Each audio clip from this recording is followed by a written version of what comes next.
finale of my show right now, but I'm having such a wonderful time, and I have no other Paul. place to go. So if you'd like me to stay and play some more... I know you've been out. I don't know what you're talking about. What? You've been out of your room. Paul. My little ceramic penguin in the study always faces due south. I don't know what you're talking about. Ceramic penguins? I never even seen one. Is this what you're looking for? Movies? Just stop. I know Whatever you've you're been out thinking, twice, just stop it. First, I couldn't figure out how you did it. But last night, I found your key. I know I left my scrapbook out. I can imagine what you might be thinking of me. But you see, Paul, it's all okay.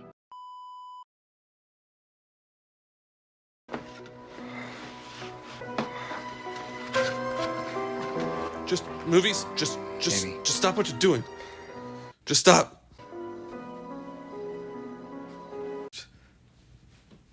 Shh, darling. Trust me. It's for the best. Eddie, please. Almost done.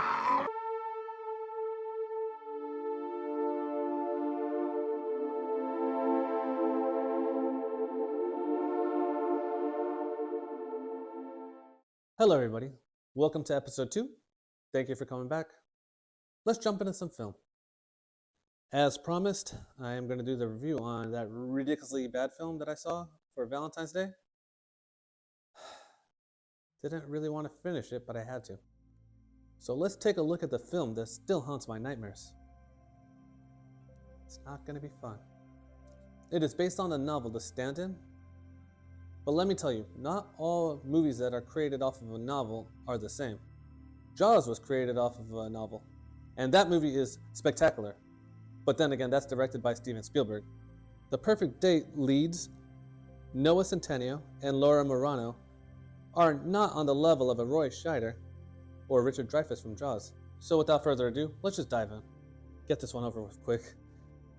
Getting an ulcer just thinking about it. Brooks Radigan, played by Noah, has big dreams of getting into Yale, but is poor and needs money, because, Yale is pretty expensive.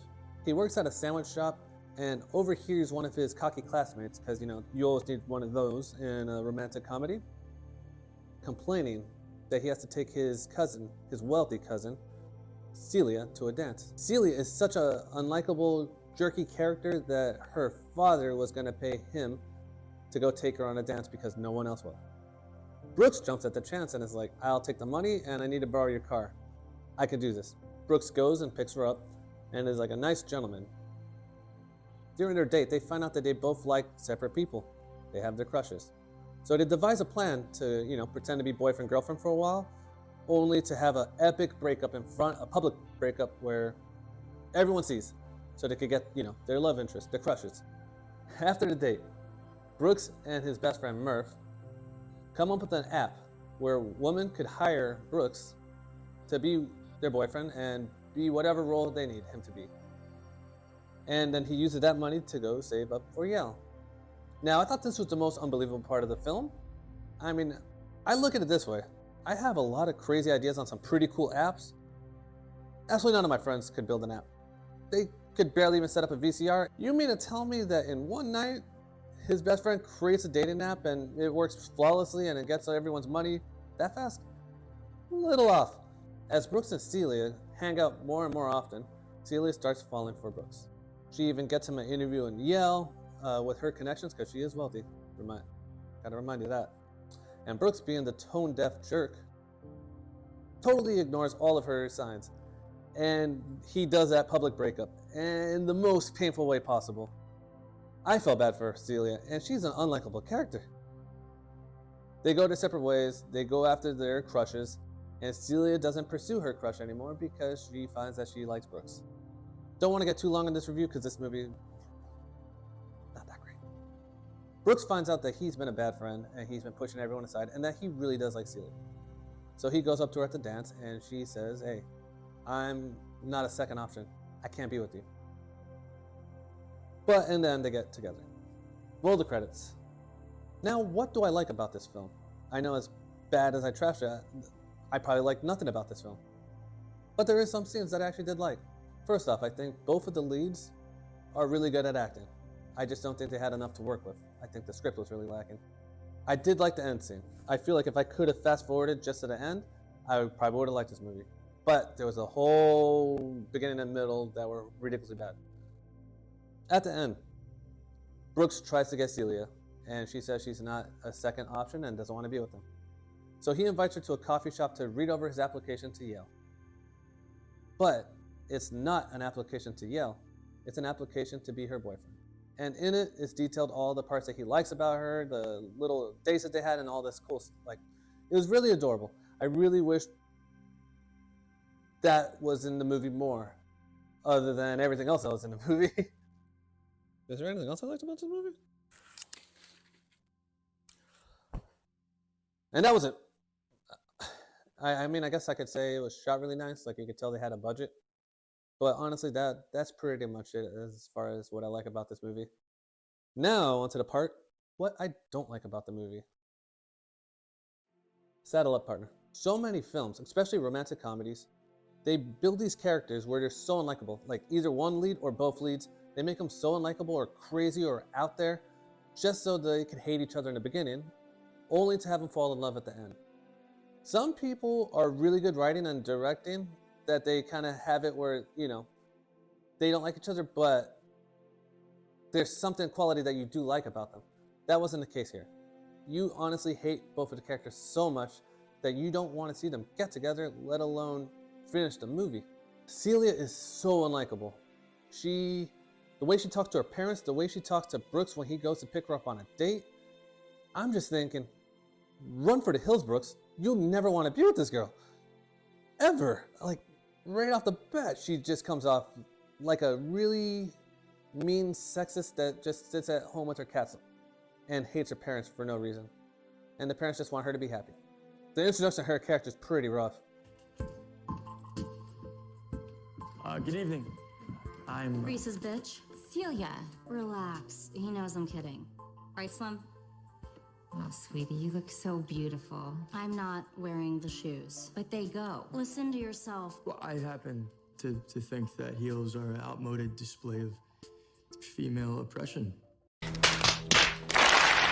And then when she starts falling for Brooks, Brooke is so tone deaf. There's a scene in the car where, you know, she wears a nice dress and like tries to look pretty for him, and he doesn't even open up the door.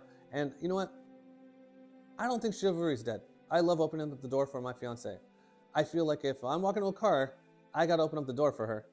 But he just sits in the car, she opens the door by herself, they're gonna go on their date. She's wearing a nice dress because she wanted to impress him, and he just keeps looking at his phone, just ignoring her the whole time. That I'm like, how does she like him? So at first I'm like, how is he gonna fall in love with this crazy girl? And then in halfway through the film, I'm like, how is this crazy girl that might be likable is gonna fall in love with this guy? It leaves the viewer in a really bad spot where you are just watching a movie. You don't have a rooting interest in either one of them. And it's just odd. Another part that I didn't like is Brooks' best friend, Murph. The actor does a great job playing him. I think I would love to see him in more stuff. But in the film, Murph has a love interest. He likes this guy that keeps coming into the sandwich shop, and he's like, oh, I want to ask him out. And then Brooks says, you should ask him out. Then the script and directing just forget about that love story throughout the whole movie, and at the end they're like, oh, we're together. And I just feel like it's a disservice. I feel like Netflix was just checking a box instead of actually building a real character. And I feel like it's a shame, because I feel like Murph was played by a real capable actor that could handle it. I could keep going on what else I don't like about the movie, but I feel like you already get the gist. Would I recommend this movie? Nope. Not at all. No, absolutely not. Believe me. It would just cause arguments for whoever you're watching it with, or even if you're watching it by yourself. I'm still mad at myself for putting on the movie. And that was Valentine's Day. It even hurt putting on the other half to try to finish this film. But I did it for you guys. I hope I saved you like an hour and a half from watching this garbage. I took a bullet for you. A metaphoric film bullet. Yeah. Am I a hero? Possibly. There's so much other stuff out there that you can watch, especially in romantic comedies or just romance or whatever. As always, I'm glad you made it this far. If you like what you saw here, you were entertained or you learned something, please like, subscribe, and share, because it helps me out a lot. If you didn't like anything about this, I mean, hey, thank you for making it this far, and I hope I do better in the next one. If you have another romantic comedy that is so bad that you're like, it's going to make this one look like an Academy Award winner, please put it in the comments. Wow, I would love to see that. That would actually be kind of terrifying, but I'm in. Or if you have a good one, I could use good romantic comedies. I like those. They're fun. But let me tell you, not all films that are made off of a novel are created equal. Jaws was created. Why am I pointing up here? It's not. I don't have a Jaws poster. Oh, like loaded. What the? It told me that.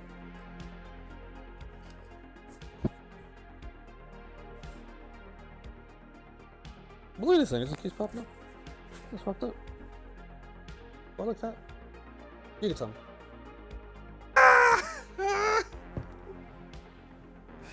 I hate you.